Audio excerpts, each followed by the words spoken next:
అలాగే నా అభిమానులు అంటారు అంటే పోయిన జన్మలో కొంతమందితో మరి పరిచయం ఉంటే ఈ జన్మలో ఒకరిద్దరు పొందొచ్చు అంటారు. కానీ మరి ఇన్ని వేల లక్షల కోట్ల మంది అభిమానులు పొందడం అంటే అది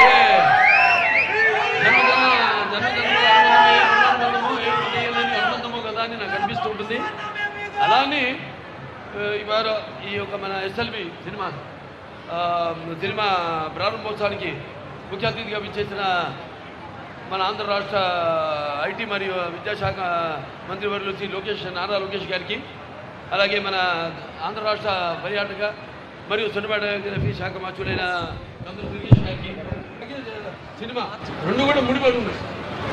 పర్యాటక అలాగే కేవలం సినిమా పరిశ్రమతో పాటు దానికి చేదోడుగా మన అమ్యూజ్మెంట్ పార్క్స్ అయితే ఇవన్నీ కూడా మాట్లాడుకుంటున్నాం. వాళ్ళతో కూడా మాట్లాడుతూ సంప్రదిస్తున్నాం, బయట దేశాల వాళ్ళతో కూడా ఎలా ఇక్కడ మనం ఈ పర్యాటక కూడా సినిమాతో కలిపి ఎలా ఇక్కడ ఆంధ్ర రాష్ట్రాన్ని మనం అభివృద్ధి చేయగలుగుతామని. ఇవాళ ఈ కృష్ణా జిల్లా మరి ఇక్కడ నా అన్న తెలుగుదేశం పార్టీ వ్యవస్థాపకులు విశ్వఖ్యాత నట సార్వభౌమ నటరత్న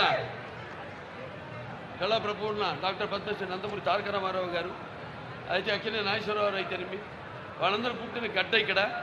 అలాగే అక్కడ ఇంద్రకీలాద్రి కనకదుర్గమ్మ ఆశీస్సులతో ఇక్కడ వాళ్ళు పెరిగి ఇక్కడ చదువుకుని అక్కడ మళ్ళీ అప్పుడు చలనచిత్ర పరిశ్రమ మద్రాసు నగరంలో ఉండేది, చెన్నై నగరంలో. అక్కడ ఉండి అక్కడి నుంచి మళ్ళీ మన ఆంధ్ర రాష్ట్రంలో కూడా చలనచిత్ర పరిశ్రమ అవిభక్త ఆంధ్ర రాష్ట్రంలో అభివృద్ధి చేయాలన్న సంకల్పంతో ఆనాడు వాళ్ళతో మళ్ళీ హైదరాబాద్కి రావడం, అక్కడ స్టూడియోలు నిర్మించడం, అలాగే పరిశ్రమను అభివృద్ధి చేయడం జరిగింది. అలాగే ఇవాళ విడిపోయిన తర్వాత రాష్ట్రాలు ఇక్కడ ఆంధ్ర రాష్ట్రంలో కూడా మన చలనచిత్ర పరిశ్రమను అభివృద్ధి చేయాలి అన్న సంకల్పంతో నిర్వీర్యంగా ఉన్న ఏదైతే ఫిల్మ్ డెవలప్మెంట్ కార్పొరేషన్ ఉందో దాన్ని ఈనాడు కమిటీని ఏర్పాటు చేయడం జరిగింది. భరత్ భూషణ్ గారు చైర్మన్గా, ఆయన అలాగే మెహర్ గారు వైస్ చైర్మన్గా వాళ్ళ ఆధ్వర్యంలో అందరినీ కమిటీని ఏర్పాటు చేసి త్వరలో దిశ నిర్దేశం ఇవన్నీ ఏవేవి అందరితో చర్చించి నిర్మాతలతో అయితేనేమి పంపిణీదారులతో అయితేనేమి చాలా దుర్భర పరిస్థితుల్లో ఉంది చలనచిత్ర పరిశ్రమ. ఈ సింగిల్ స్క్రీన్ థియేటర్లన్నీ కూడా మూతపడి ఉన్నాయి ఇప్పుడు. సో ఇటువంటి పరిస్థితుల్లో ఇండస్ట్రీని ఆదుకోవాలి, మంచి ఇన్సెంటివ్స్ ఇవ్వాలి, వాళ్ళకి రాయితీలు ఇవ్వాలి, వాళ్ళని ప్రోత్సహించాలి. ఎందుకంటే ఆంధ్ర రాష్ట్రంలో చూస్తున్న అద్భుతమైన లొకేషన్స్ ఉన్నాయి మనకి. అటు విశాఖపట్నం, అటు బీచ్ అయితేనేమి, సముద్రం అయితే తీరం మనకు ఉంది, 950 కిలోమీటర్ల తీరం ఉంది. అంటే ఒక విశాఖపట్నం చెప్పట్లా, ఒక ఈ ప్రాంతం చెప్పట్లా నేను, మొత్తం ఆంధ్ర రాష్ట్రంలో చాలా అద్భుతమైన లొకేషన్స్ ఉన్నాయి అన్ని ప్రాంతాల్లో. అలాగే అక్కడ వాళ్ళందరూ కూడా ఇక్కడ నిర్మాతలకు ఎటువంటి అసౌకర్యం కలగకుండా వాళ్ళందరికీ సింగిల్ విండో సిస్టమ్ పెట్టి వాళ్ళని షూటింగ్ చేయాలనుకుంటే వెంటనే వాళ్ళకి పర్మిషన్స్ అయితేనేమి, పోలీస్ ప్రొటెక్షన్తో పాటు మొత్తం అన్ని సౌకర్యాలు వాళ్ళు ఉండడానికి అయితేనేమి అన్నీ కూడా నెమ్మదిగా ఒక్కొక్కటి జరిగేది కాదు, ఎవరిని బలవంతం పెట్టేది కాదు, వచ్చేయండి అని ఒకటి పట్టుకుని బలవంతం చేసేది కాదు. ఇది ఎవరి ఇష్టం వాళ్ళది. అటువంటిది ఇక్కడ మనం వాళ్ళకి తగిన రాయితీలు ఇచ్చి ఇవ్వాల్సిన అవసరం కూడా ఉంది వాళ్ళ పరిశ్రమకి.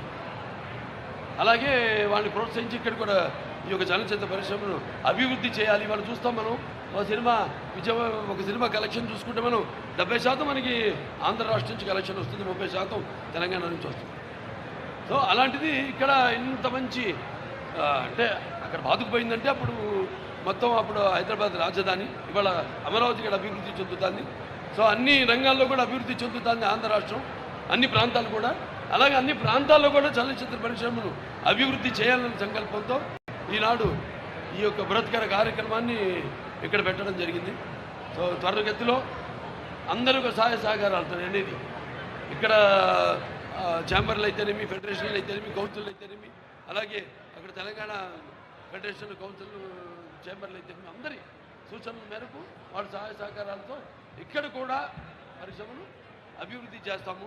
అంటే ఇన్ఫ్రాస్ట్రక్చర్, మౌలిక సదుపాయాలు, దానికి తగ్గట్టుగా రికార్డింగ్ థియేటర్స్ అయితేనేమి, అలాగే వేరే యానిమేషను, ఏ అయితేనేమి ఇవన్నీ కూడా అభివృద్ధి చేసి అందరూ అన్ని సకల సౌకర్యాలు ఇక్కడే కల్పించేలా, మౌలిక సదుపాయాలు కల్పించేలా త్వరగతిన ఈ రాజధాని అభివృద్ధితో పాటు అది కూడా త్వరిగతిన శరవేగంగా వాటన్నిటి పూర్తి చేస్తామని ఈ సందర్భంగా తెలియజేసుకుంటూ మరి ఈనాడు ఈ యొక్క చిత్రం ఇక్కడ ప్రారంభించడం చాలా ఆనందంగా ఉంది, చాలా సంతోషంగా ఉంది. అలాగే ఈ సినిమా ప్రారంభించడమే కాదు, ఇప్పుడు నేను చేయబోతున్న మల్లేని గోపిచంద్ గారి సినిమా ఉంది, 111వ సినిమా. అది కూడా రేపు కాకినాడ పోర్ట్లో కూడా షూటింగ్ చేస్తున్నాము. అలాగే రేపు ఈ సినిమాకు కూడా సంబంధించింది ఒక భారీ షెడ్యూల్ ఇక్కడ కూడా పెట్టుకుని ఇక్కడ కూడా చేస్తాం మేము. ప్రతి సినిమా కూడా నా సినిమాలన్నీ కూడా నేను చేసిన సినిమాలు ఎవరు చేయలే ఇక్కడ ఆంధ్ర రాష్ట్రంలో. విశాఖపట్నంలో అయితే ఏమి, రాజమండ్రి అయితేనేమి నేను చేసిన సినిమాలు అంటే ప్రజలకు సహాయ సహకారాలు, అభిమానం, కేవలం అభిమానులే కాదు అందరూ మొత్తం నా సినిమాలు వాళ్ళ ఆబాల గోపాలాన్ని అలరించి నా సినిమాలన్నీ కూడా అన్ని వర్గాల ప్రేక్షకుల్ని ఆకట్టుకుంటున్నాయి. నా సినిమాలంటే నేను చెప్పాను ఇందాక నా పూర్వజన్మ సుకృతంగా భావిస్తున్నాను. సో అలాగా మీ అందరి సహాయ సహకారాలు కూడా చాలా ముఖ్యం వేరే వాళ్ళందరికీ. సో మీరందరూ కూడా ఈ యొక్క పరిశ్రమ అభివృద్ధిలో మీరంతా భాగస్వాములు కావాలని త్వరగతిలో ఒక అందరితో సంప్రదించి నేను చెప్పినట్టు ఈ పరిశ్రమని త్వరగతిలో ఇక్కడ అభివృద్ధి చేస్తాము అని తెలియజేసుకుంటూ నేను సెలవు తీసుకుంటాను.